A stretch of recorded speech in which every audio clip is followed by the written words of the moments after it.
This is the Millennials in Multifamily podcast, brought to you by Kronos Investment Partners. We interview industry experts to unlock key information that will help young professionals break into the multifamily world in order to create long-term and short-term wealth. If you enjoyed the show, please head over to iTunes and leave a rating and written review so we can reach more listeners.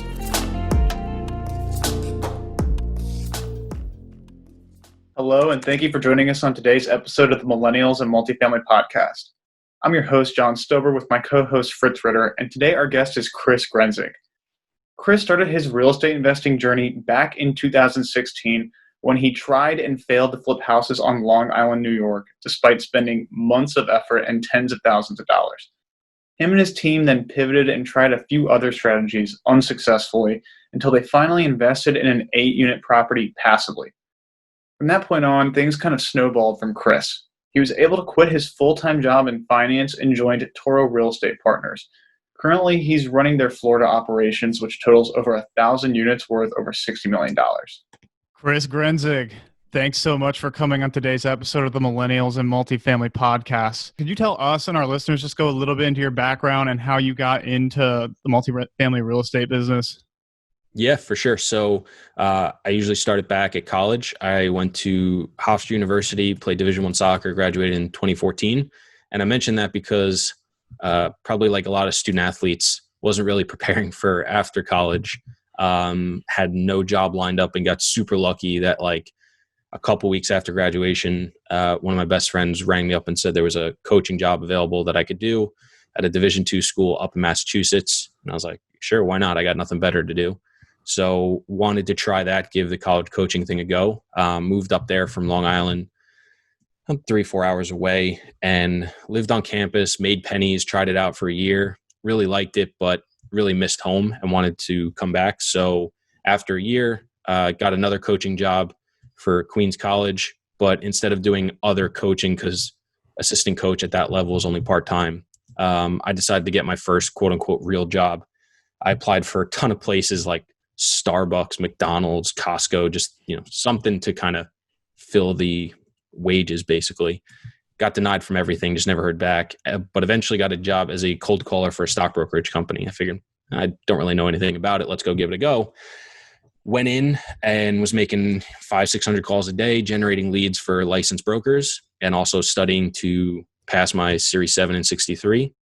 Eventually got licensed, but pretty quickly realized that world wasn't for me, didn't really align with my morals and values, and just started looking for something else to do to transition into. I really enjoyed the investment side of things. It was kind of like, getting introduced to that world, learning a lot about it, and wanted to be in a similar field.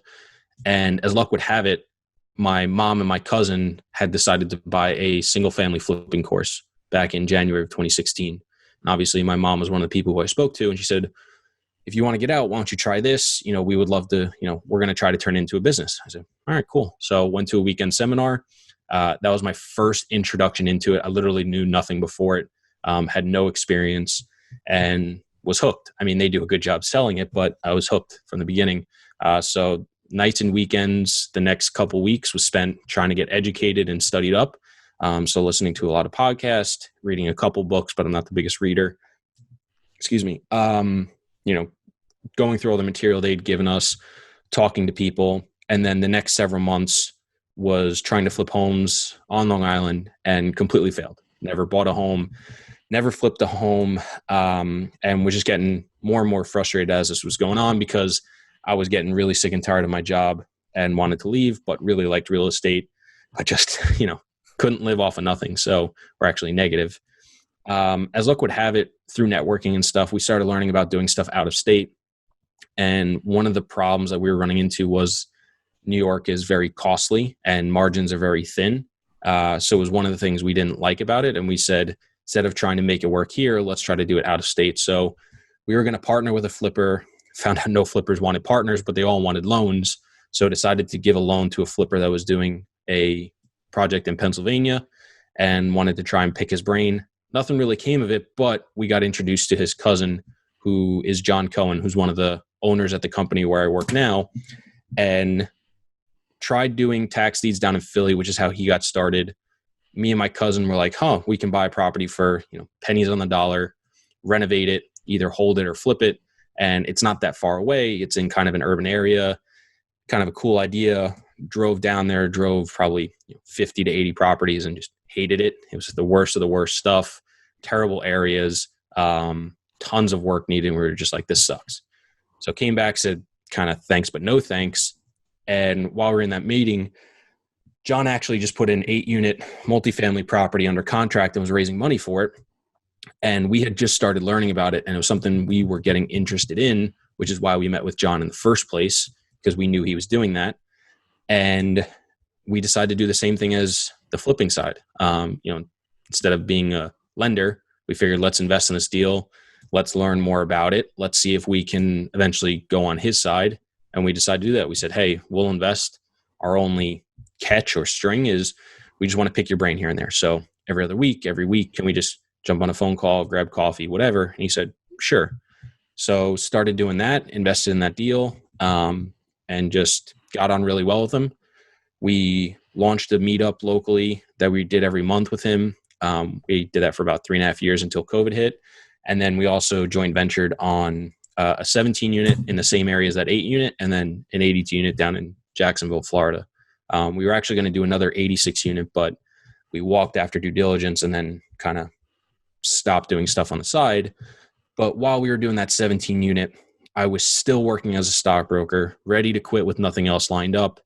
And as luck would have it, John and his partner Don at Torro, where they were focusing on bigger multifamily, were getting to the point where they needed to bring somebody in the next couple months. Said, hey, why don't you come in on a trial basis, see how it works, see if you like it, see if we like you, see if you like us. I said, sure. Basically quit my job the next day, hopped over there, and I've been there for over 4 years now. It's developed into a role where I run the Florida region of our portfolio. We've acquired 4,000 units, about $285 million worth of properties, and here we are today. Wow. That's awesome. And so, I mean, you've tried a lot of different things, which I think is actually it's very similar to what we went through as well. So I think that's really, really amazing. I'm wondering, you tried tax deeds, you tried flipping. What was it about multifamily that made you go, this is the space that I want to operate in? So when we were first getting involved, what kind of attracted us to it we saw it as more of like a lower risk flip in a way, because it was a value add property. The first one we got involved with was kind of a medium to a heavy value add. We were buying I don't want to say distressed, but it was not a great condition property. I think we bought it for like 30 a door. We put like 20 a door into it. We actually bought it cash. We were going to burn it, but that didn't exactly work out. But it was just interesting. It was like almost like a lower end flip, and it just felt like it had less risk because it could take longer. You had rental income coming in, so you didn't have carrying costs. You weren't as reliant upon the final sale. And my mom and cousin really liked it for the tax side of things. They needed it more than me, so that was another factor. So it really just felt like a good blend of reward, but also risk. So for someone, you said you didn't have a lot of money, or it doesn't sound like you had a lot of money at the time, and you bought that property cash. I mean, where did the money come from to fund that deal? Well, so the first one, John raised money for. So there were several investors that did it. One, my mom and my cousin had money. I had a little bit. But truth be told, I've just always lived below my means. It's something I'm actually pretty big on. So I've always had some money to invest, whether it's stock market or real estate, even when I wasn't making a ton. And I was like, not far above the poverty line my first couple of years out of college. So that's saying something. But we raise money from investors on all our deals. Even today, it's not our own cash. And so with your partner, John, was there anything in particular you did to add value to him? Like, was there a certain skill or role in that, I won't say it a flip, but that project that you were responsible for? Yeah. The first 8 unit, we were just passive investors. We didn't do anything on. The next one, we helped find the properties. We helped do a lot of the day-to-day management of the asset side of things, not the property management. We helped to raise some money. We helped with the investor relations. Basically, we took all the grunt work off his plate and allowed him just kind of take the backseat to a certain degree. He had to oversee what we were doing because we were still newer, and I'm sure we didn't do everything correct. But it was a 17-unit property. It wasn't anything huge. So we just kind of said, hey, we'll do your grunt work. And he was willing to let us try and kind of give us guide rails to go along. Could you dive a little more into that grunt work? I think a lot of people, before they get in, they don't really understand, like, where can I add value to someone? And if you could, like, describe that, it'll really help people visualize, like, hey, I can do that. Like, I could definitely provide value to some operator in that way. Yeah. So, we basically said we'll be free labor in a way. So we just kind of said, hey, what do you need? And we'll do it. The day-to-day stuff, when you get a new property, there's a lot of paperwork that needs to be done for new investors, operating agreements, investor questionnaires that you need to file, handle with your attorney and your accountant. So it was a lot of communicating with investors, getting things organized. Asset management is just looking at rent rolls every month, looking at financials every month, comparing them to your budget, making any changes as needed, communicating with the property manager. If there's contractors on the property, communicating with them. Depending upon how sophisticated the property is, you could have construction loans that you need to communicate with the lender with. That property didn't have that, so it wasn't a concern. We would handle, once we closed, any communications with the investors. So there is some things that you can do. One thing that we also did that was helpful at the time was at Meetup. John was starting to do it, and we just kind of took over a lot of the stuff. So the organizing, the getting people in. Eventually, we got in guest speakers to help run it, help with the presentation, help get everything set up. So kind of he would just show up at the end of the day. So it's kind of just willing to do things that would take things off his plate to give him more time, because time is a commodity. So how far into that meetup did you guys sort of just start running it for him? Almost, the second one. Okay, great. So that leads right into my next question. As someone who's still pretty new to the business, I mean, was there any discomfort or like mental roadblocks to starting a meetup and, really establishing yourself as a thought leader? It's tough because we leaned on him and he had more, he had a track record already. However, if I kind of put it in a bubble in its own world, don't ever lie and try to position yourself as something you're not. As you become a thought leader, you can become a thought leader, but still rely on whatever experience you have. I mean, if you had literally no experience and you were going to start a meetup, just say that, this is a meetup for beginners. I'm going to bring in experts to kind of talk. You don't have to position yourself as the expert if you're not. Because in my opinion, if you do that, you're going to get found out very quickly.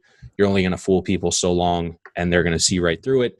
Someone who actually knows what they're talking about is going to come in and call bullshit, and you're going to look like a fool. So just be creative in the way you're going to set it up, and don't try to be bigger than what you are, but just be confident in what you've done so far. And as you're newer and younger, just be willing to continue to learn and hustle and help other people, and people will respect that tremendously.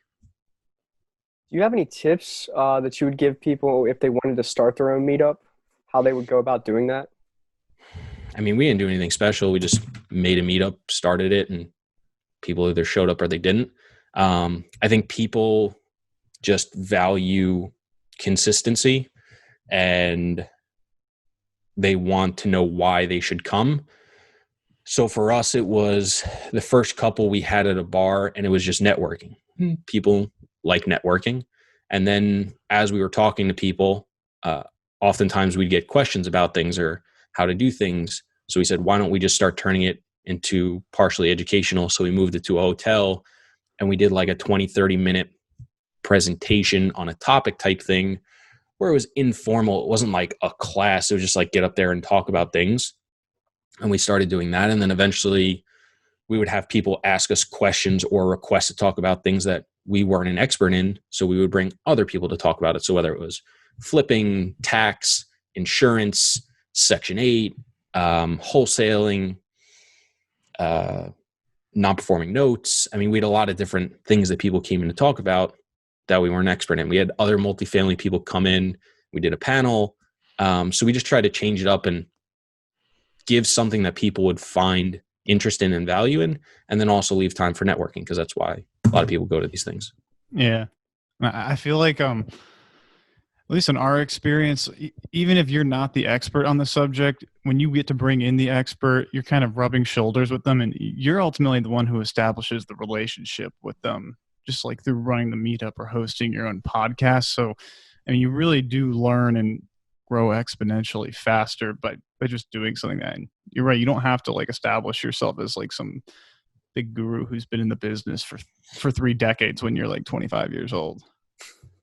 Yeah.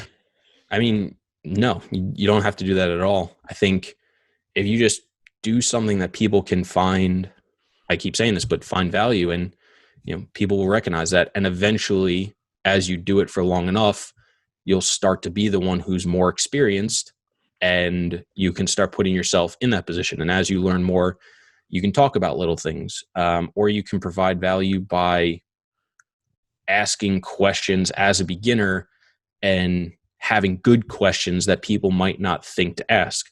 So if you know it's going to be, if you've bringing in an expert on flipping, spend a few hours coming up with good, valuable questions for that expert that are going to give value to people. They'll recognize that. Like if you have really intelligent questions for people that make people think and gets good responses from that person, like that's going to make you stand out as well. They're going to be like, oh, wow, that was a really good question. Like, this kid's got something. He's onto something, right? Like, just don't try to, do whatever you can and do it to the best of your ability.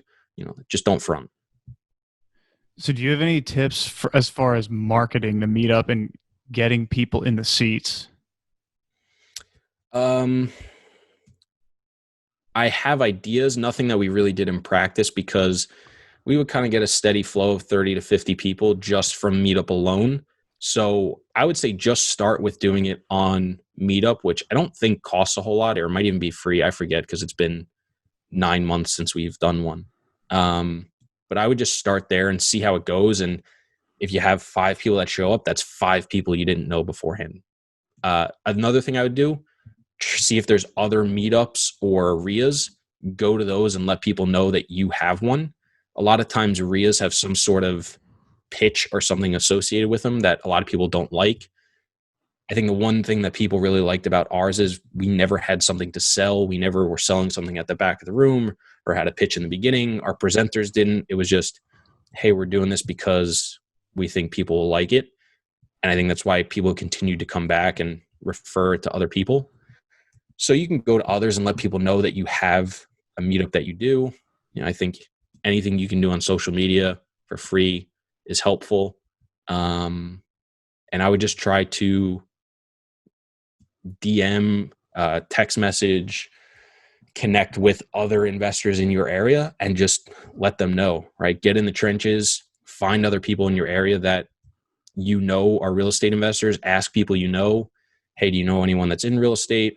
People that have come, hey, if you liked it, can you tell 5 other people about it? The more work you do, the more you'll get out of it. But I think a lot of people are already looking for this stuff. So people are kind of pre-COVID going to a meetup, are willing to do it. Now in the virtual world of COVID, it's getting a little saturated and you're competing with anybody who has one nationally, but it's also easier to connect people and you've got a significantly bigger pool. So, my advice is if you're going to do a virtual meetup, find a expert or guest who will present that already has a bit of an audience, and then, market to those people and see if you can tap into their audience, but also incentivize that person to do it in some way. Just having no audience for them, no platform for them, find a way to give value to that presenter as well. So with your meetup, at what point did it start to add like tangible value to your real estate business, and how did it do that? To be honest, it never it wasn't like a massive thing for us.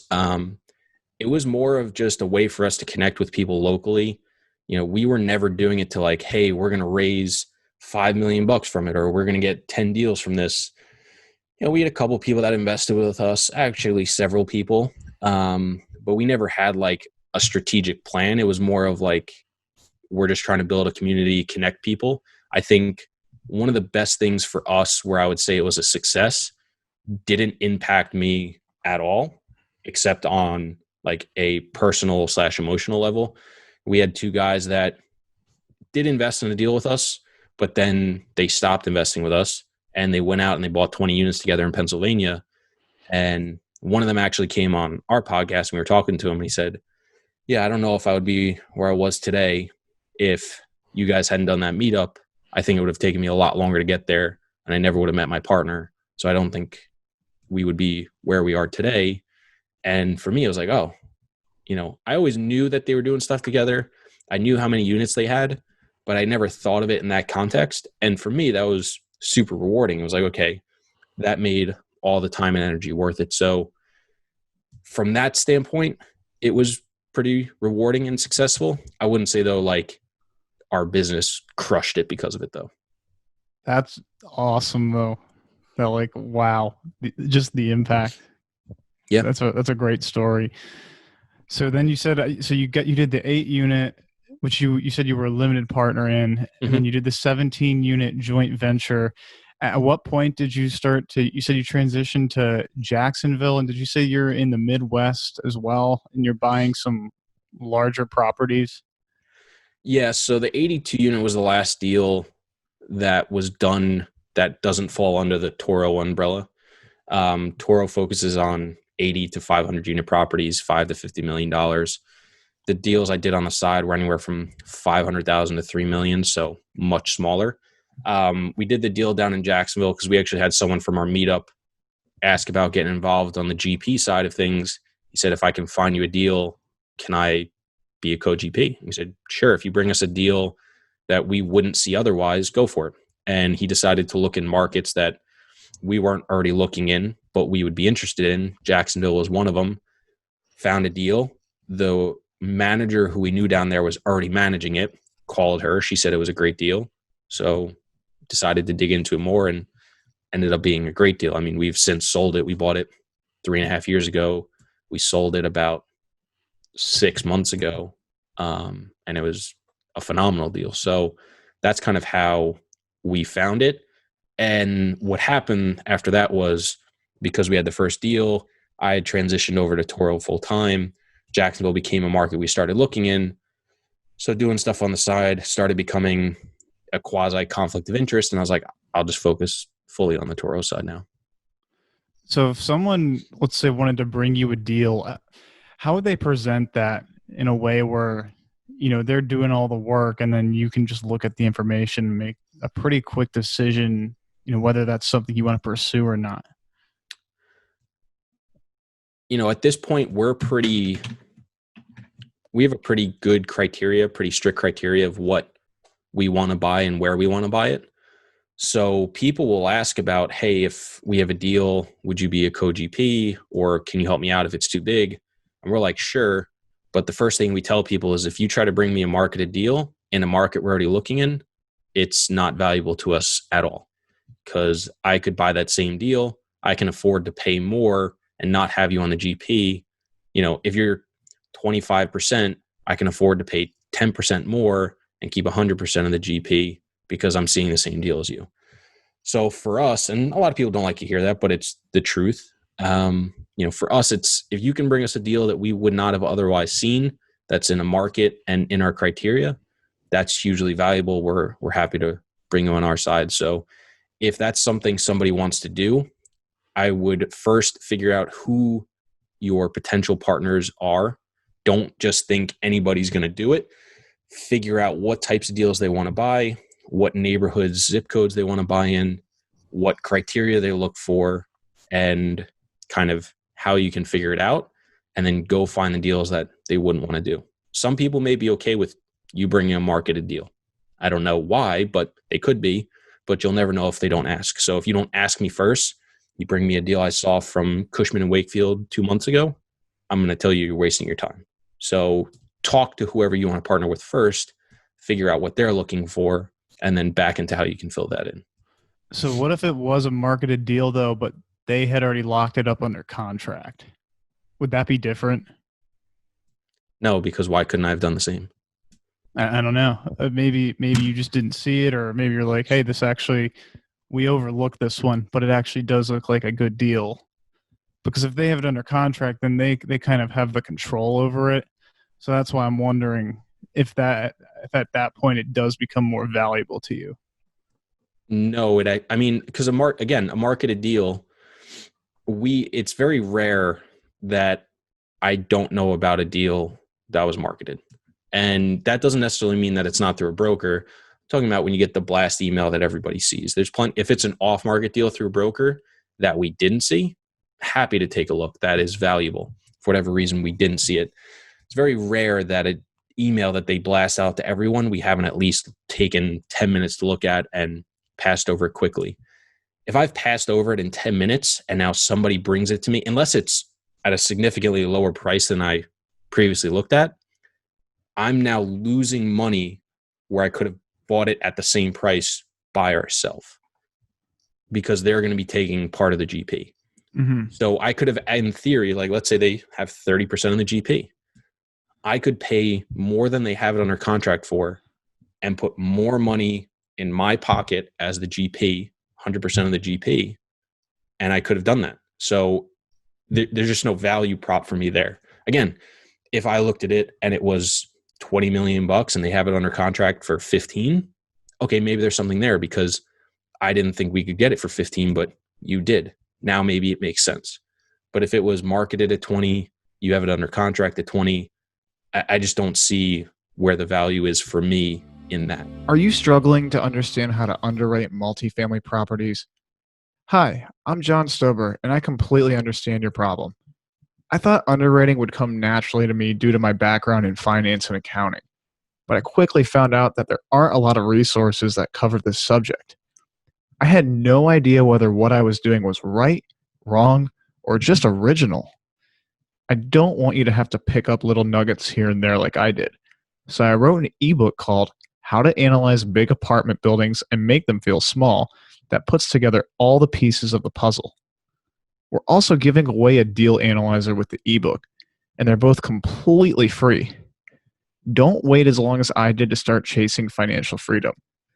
Go to bit.ly/underwriting ebook and get your free copy today. So for someone who's also doing that, would they have already needed to like underwrite the deal, lined up property management and the lender, or is just showing you the deal that you otherwise wouldn't have seen like enough of a value proposition? Again, so I think it depends on who the group is. For us, we always want to be the majority GP. We want our lender, we want our property manager. Otherwise, we don't want to do it. That's just who we are. So for us, just having a deal that we can look at is super valuable because honestly, I don't really give a shit if you underwrite it. I don't really give a shit if you tell me what the returns are. I'm going to redo all your work to make sure it's right anyway. You know, it's great that you did it. You know, I think if we come out the same, it means we'll probably be good partners, but I'm going to do that work anyway. So for us, it's less important. For somebody else who doesn't want to do the work of going through a lender and just says, yeah, I'll be a 50% co-GP, help you raise the money, sign on the balance sheet, and we're good to go. That could be what they're looking for. So again, it comes back to who are you and who's your partner and what do they want? For us, that's not what we would be looking for. There would be no additional value really in having the manager, the lender, whatever lined up. Mm-hmm. And so with those deals in Jacksonville and Columbus, were they also like pretty heavy lifts, distressed, or more like lighter value adds? So we go up and down a spectrum of very distressed to fairly stable value add light stuff. So we've bought 2 deals that were fully vacant. We just bought a deal this year that was 99% occupied. That was a loan assumption that's going to cash flow 6% a year on average. So we kind of go up and down that spectrum. So some are very distressed. You know, deal in Columbus was 100% vacant. The deal we just closed in Jacksonville, like I said, was 99% occupied. So it really depends on the deal, the situation, and other things. How are you getting financing for those super vacant properties? So got to talk pre-COVID, because obviously things have changed now. We haven't bought anything with COVID type lending. Those are just construction style loans. So they basically will lend, give or take 80% of purchase, and then future fund renovation dollars. They'll approve your renovation budget. They'll look at your underwriting, and they'll have different metrics and KPIs that you need to hit along the way. And as long as you kind of do what you think you can do and stick to your budget, or talk to them about changing it, you can typically get up to 80% of total cost for that project. We don't typically take the full loan. We like to be a little bit more conservative. Usually we'll be 70 to 75% of the total cost. In this COVID environment, would you still take on a project like that? Yes, I think we would probably bump our loan down another 5 to 10%. And I think we're just going to be more conservative on the collection side of things.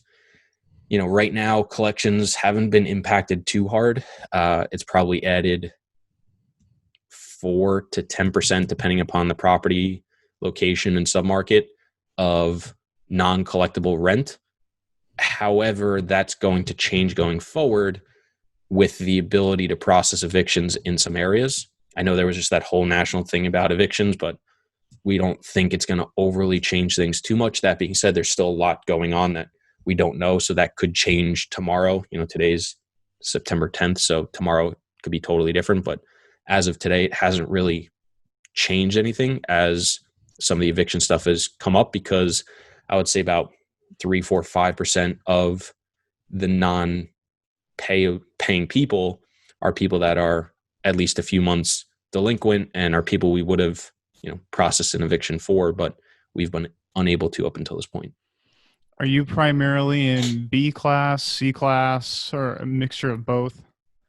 A mixture of both, but more in the C class space. A lot of that distress stuff comes up more in the C areas, especially today. We've had a great run of 10 years up until this point, and you can even say we're kind of still in it. We haven't been hugely negatively impacted yet. A lot of the stuff in the nicer space that was distressed or not as nice has already been bought and remodeled. So a lot of the stuff that's left over that's still very distressed is in your C spaces, some in B areas, but most of that stuff has been in the C area. More of our light, medium value add stuff is in more of the B areas. So for something that's super distressed, like that 100% vacant property, is there any way that you're building your team out differently than for that loan assumption that you had in Jacksonville? Yeah, those have a dedicated contractor associated with them. A lot of the value add stable properties we're doing in-house with property management or just subcontractors. Those larger renovation properties will have a GC on them. And is that GC doing like the entire scope, interiors, exteriors, or is like, on our project, we're having the PM like take care of the interiors. And I know a lot of people will do that, and then the GC is doing the exterior. But in your case, is it just like a GC is doing everything? Yeah, so I believe for the 2 vacant ones, the GC is doing everything.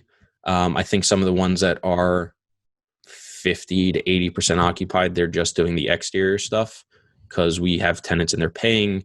It's a little bit slower turnover. We don't have 20 units, 50 units that they can do a month and go in like gangbusters. So it has to be at a little bit of a slower pace just by the nature of the project. So for those more vacant, hugely distressed ones, the GC is doing everything. So is that a general contractor, or is that like a full-blown construction firm? That's a good question. I believe they're both GCs. One of them might be a construction company. I don't really oversee that or handle that on the day-to-day, so I'm not really the best person to ask. Okay. So I wanted to ask you, in a normal takeover, a lot of operators will go exterior, making the curb appeal better, and then do the interiors kind of as they turn over. In a building that's 100% vacant, are you doing interiors first to try and get revenue coming in, or are you still doing that curb appeal? I mean, we're doing it simultaneously. Okay. Um, so there's crews working on the exterior and the interior. Obviously, some of those needed roof, siding, windows, doors, AC, so it needed a lot of stuff before it was even habitable. So it really depends on what's needed in the project as well. However, rule of thumb, always start on the exterior first to add any sort of value. People care about that curb appeal, like you said. So we're doing both at the same time, but obviously you want income to start coming in as quickly as possible. While you're doing renovations, you're probably going to have some sort of concession or lower rent that you're going to give people to incentivize them to come in as the property is getting done. You're probably doing stuff for the clubhouse, the leasing center, amenities. While that stuff isn't there, you're probably going to have a lower rate or a concession. So, you want to get people in as quickly as possible to start lowering those carrying costs and lower some of the risk. So it really just depends on the project and how quickly you can get things done. One thing I'm curious of, I know you said the one distressed property you did was in Columbus, right? Yeah, the two vacants, one was in Columbus, one was in Mobile, Alabama. Okay. Oh, that's awesome. So it's like two pretty different markets, because I mean Columbus is like a pretty high growth market. I'm curious if these just like super distressed assets lend themselves more to like the stable declining markets. Because I mean, in a market like Columbus, it's so hot, like stuff gets picked over pretty quickly and it can be traded like multiple times within a small window. Whereas maybe I'm not, I haven't done like a ton of research on mobile, but I don't think it's like a high growth market where stuff just gets like picked over. So I'm curious like on your perspective on that. Yeah, I think obviously, the hotter the market, the more competition you're going to have. It's all a risk reward thing. There's more risk with being in a Mobile versus Columbus, as well as in certain submarkets. So at the time, we wouldn't buy another deal in Mobile right now because from a company perspective, we're focused on less markets. We were getting spread too thin. But at the time, it was a deal that made sense for the market that it's in. We didn't have the same plan, the same numbers, the same projections for Mobile as we did Columbus. One, because the markets are different, the submarkets are different, the properties were different. So a lot of different things go into it.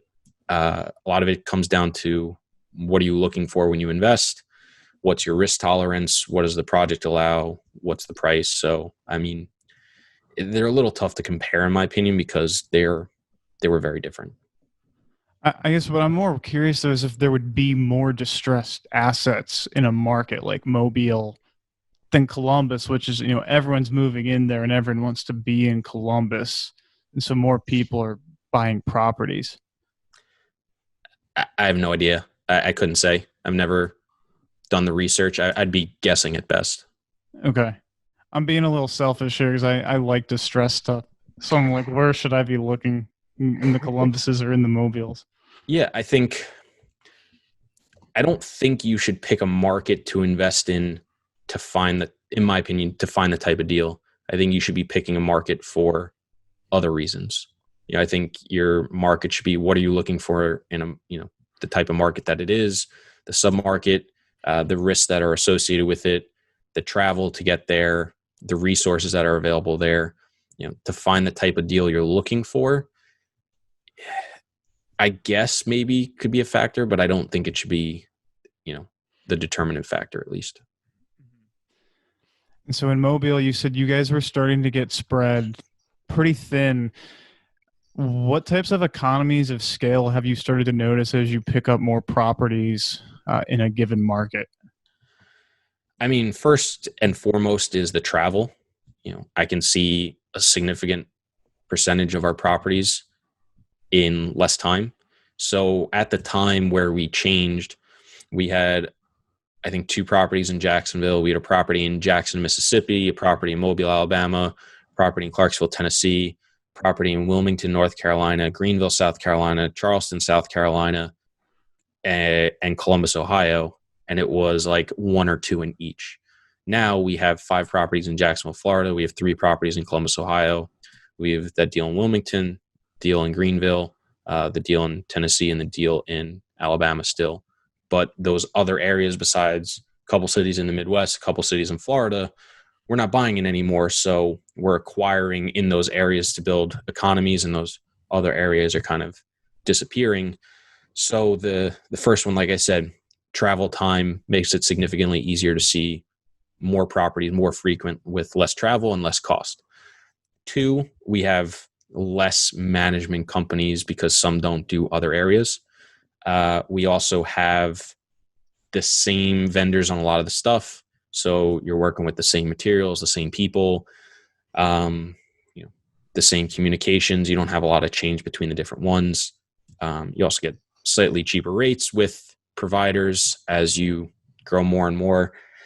Not as much, because typically you're getting the discounts from the property managers. So the property managers are not, the more you scale, you're not getting a huge discount.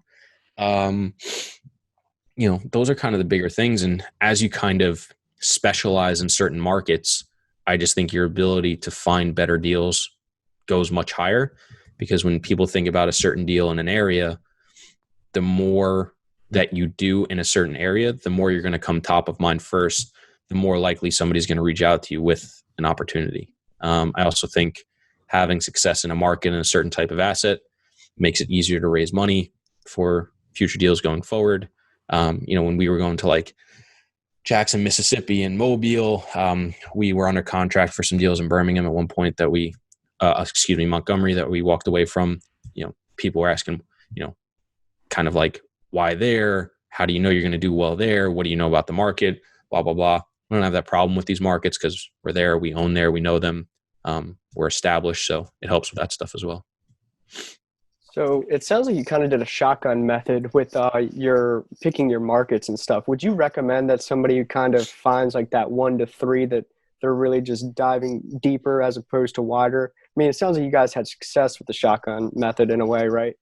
So yeah. So at that time, we said we took out Texas, Oklahoma, and we went, east side of the country besides the Northeast and kind of the North, so like take out, like Chicago and Wisconsin and up north where it's too cold. We said, we'll just buy a good deal in any market that isn't too small. And that's how we started getting spread too thin.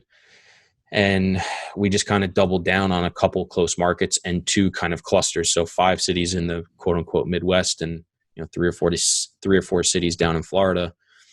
I think it's smart because I think it just allows you to go, an inch wide and a mile deep. And I think that's where you find success, and that's where you make a lot of money per deal. I think it really depends what you're looking to do and what resources you have. If you have a $500 million equity fund, it's going to be tough to buy in just one market, but if you have, if you're looking for 20 units, I think you can narrow it down to 1 or 2 neighborhoods. So I think it really depends on what you're looking for. Like, I'm actually looking to buy a small property just for myself right now.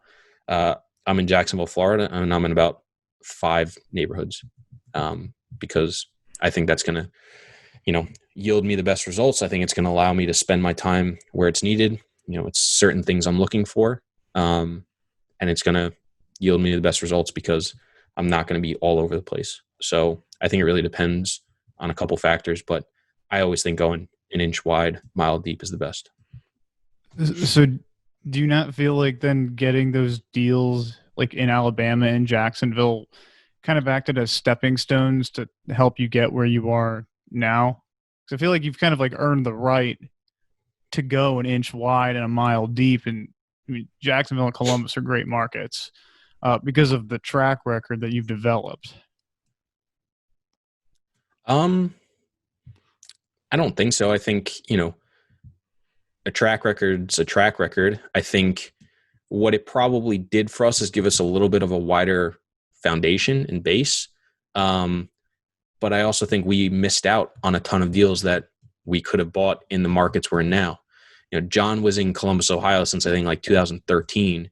And he says, he said it before, and we go back and forth, basically what you just asked. And he said, if we had just stuck with Columbus, Ohio, we would have crushed it. We would have had so many deals. We would have known it so well. And I said, yeah, but you also wouldn't have learned some things that you learned in other markets.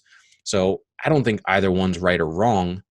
I do think, though, that the quicker you can become an expert in something, the better result you're going to have. How wide and deep is that thing is up to you. That's really what we're talking about. So with you concentrating on just a few markets now, it seems like your model is very much like buy and hold, or is it more what a lot of syndicators do where they get in, they get out in like 2 or 3 years and it's like a complex flip? So our distress stuff is much shorter term for 2 reasons. One, the construction and bridge loans are much shorter terms. So they're typically 2 to 3 years with a possible 6-month to 24-month extension. So you're talking about 2 to 5 years. And we could refinance, but the way the structure is for the waterfall or the profit sharing, it just incentive for us to sell it. And we have a lot of people that want to get in and get out and try to build up some capital, typically more of our non-accredited, lower net worth investors. Some of our higher guys as well, but definitely stray slightly towards that line. So we have investors that look for that stuff and don't want to have their money parked for 10 years. But we also do have those guys that want to have money tied up for 5, 7, 10 years. So our more stable value add stuff, we'll typically get 7 to 10 year loans, and we'll have a business plan for 5 to 10 years typically. At what point does it make sense for you guys to start vertically integrating? So we've talked about it. I think we've got to get to 2,000 plus units in each of those kind of clusters or markets. And then truthfully, it's, we've got to decide if it's something we want to take on. There's a lot more work having it in-house. However, I think it does lead to a lot more opportunities. I think it does lead to an easier ability to raise capital. But I also think there's other ways you can go in-house. You can have construction, you can have lending, property management. There's a couple other ways you can vertically integrate depending upon what you want to do. But I think we need to have at least 2,000 units in each area where it's like, okay, comfortably we can do this and, maintain it for the first couple years as we build it up, and then, sustain it going forward. Is 2,000 units sort of just an arbitrary number? Or is that a point where, like, you've done the math and the cost savings, just, you're going to save so much money if you bring it in house? More just an arbitrary number. We could realistically probably do it today. The reason being, with some of our deals being much shorter, there is risk that we sell deals and don't have something else to buy. Like right now, like let's say we had sold 3 deals pre-COVID and we only had 1,000 units in the market. We sold 3 and we were down to 200.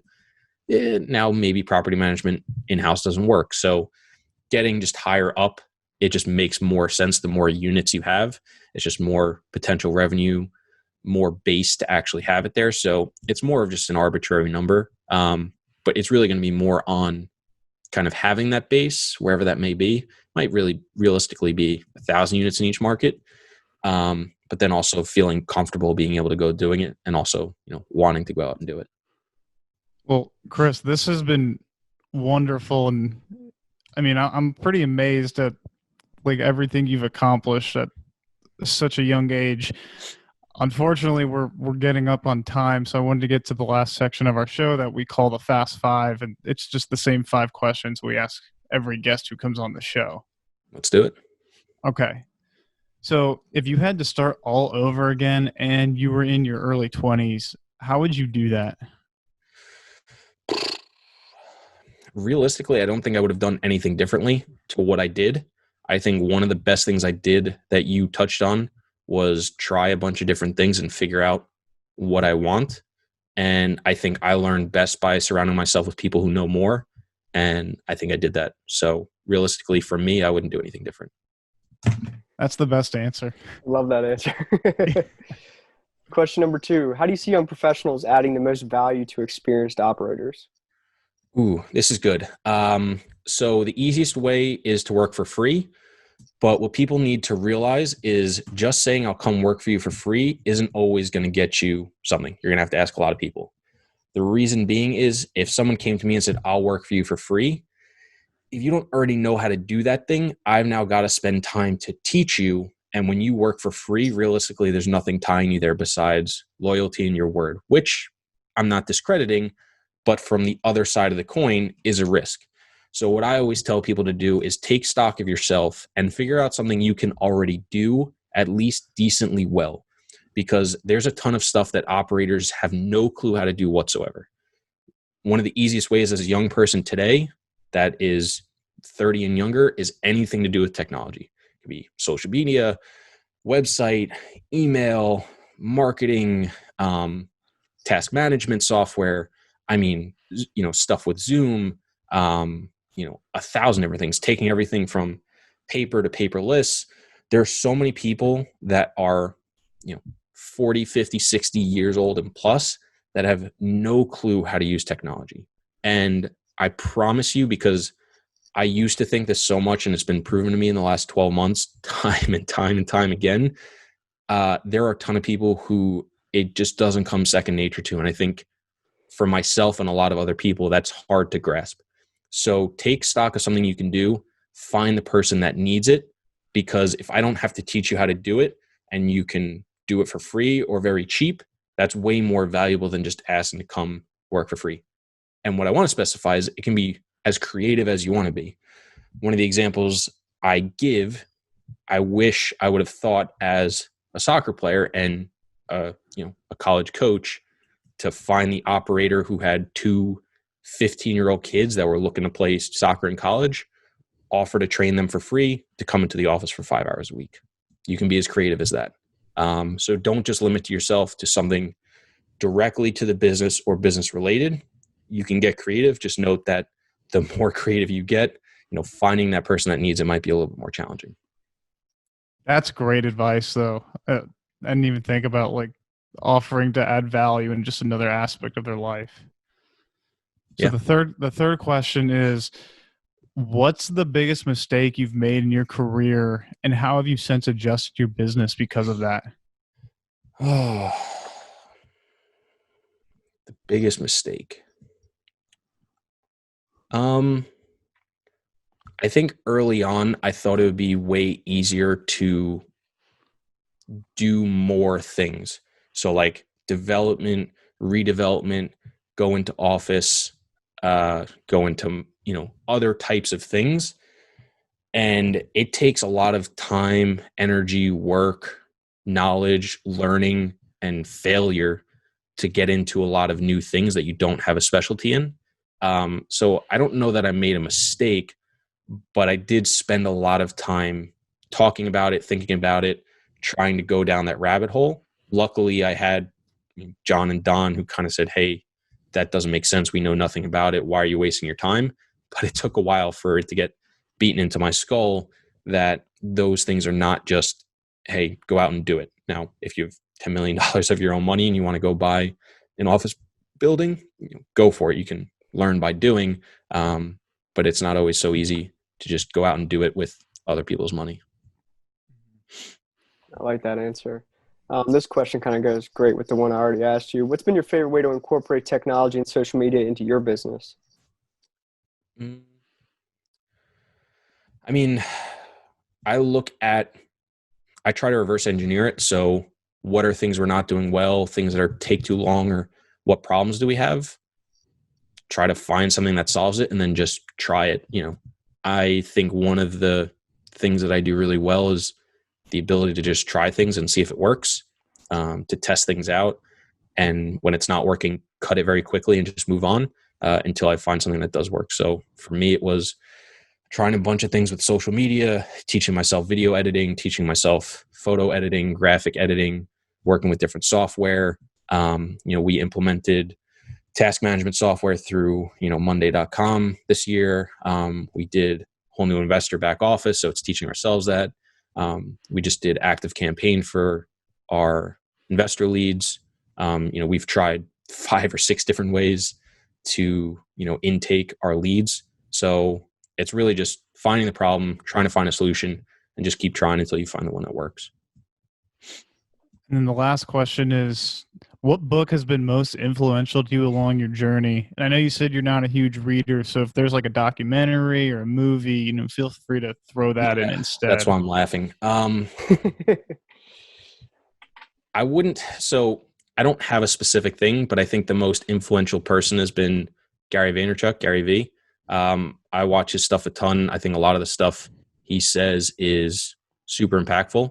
And I think a lot of his macro views on business and life have changed how I look at things for the better. So I would say all of his content basically is the most impactful. Well, Chris, thank you so much for coming on today's episode of the Millennials and Multifamily Podcast. If anyone wanted to reach out or learn more about you, what would be the best way for them to get in touch? Yeah, so easiest way to get in touch with me, I actually just got a community number that anybody can text me on. So people can text me at 631-212-0062. But if anybody wants to hit me up on social media, at Chris.Grenzig on Instagram, search Chris Grenzig on anything else. If they want to email me, chris@tororep.com. That's also our website, TOROREP.com. If anybody's interested in investing, there's just a button, investor questionnaire. Go fill it out and we'll get in touch with you.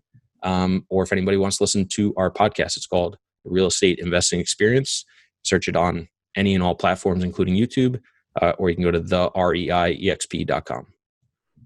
A lot of ways to get in touch with you. Well, thank you so much for your time. This has been an absolute pleasure, Chris.